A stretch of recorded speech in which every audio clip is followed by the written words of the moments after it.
En buena hora, Aladino 21.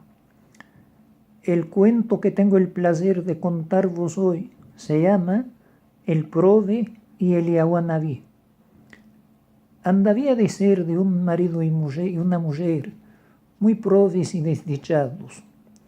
No solo que eran provis y desdichados, el marido también era ciego, lejos de nosotros. Un día, el hombre, triste y abatido, se fue a vagar hasta que llegó al bodre de la mar. Allí, ayudándose de su bastón, topó un luarico, se asentó y empezó a pensar en su negro mazal. Pensando y pensando, en súbito sintió que una persona le tocó al hombro. La persona era el Yaguanabí, que se nos aparezca siempre para bueno. Amén. Y le dijo: hombre, el patrón del mundo se ha apiadó de ti y quiere ayudarte. Habla, di cuál que eres, y el Dios te acontentará, mas a condición que hagas una sola demanda.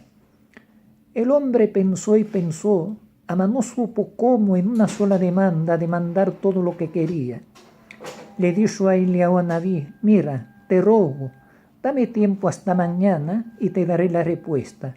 Bueno, le dijo el Yaguanabí, y los dos se despartieron, yéndose en cada uno para su camino.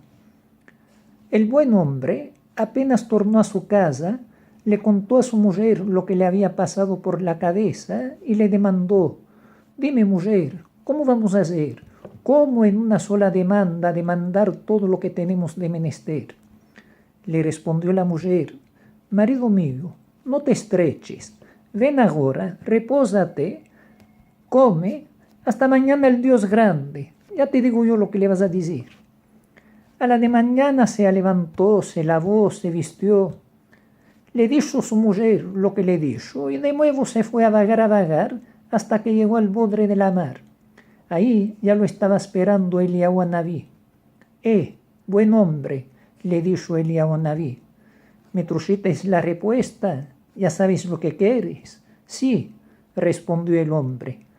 Quiero que el patrón del mundo me deje ver a mi hijo comer de un plato de oro. Sorprendido por la buena respuesta que recibió, el Yaguanabí le dijo: hombre, porque supites cómo en una sola demandar todas las tres cosas que te mancan, el santo bendito cumplirá tu deseo. Y ellos se fueron para su camino alegres y contentes. Ellos tengan bien y nosotros también. Merci mucho por habernos visitado otra una vez aquí en Ladino 21 y espero que vuestra visita tenga muchas hermanas. Sanos y saludosos que estéis todos.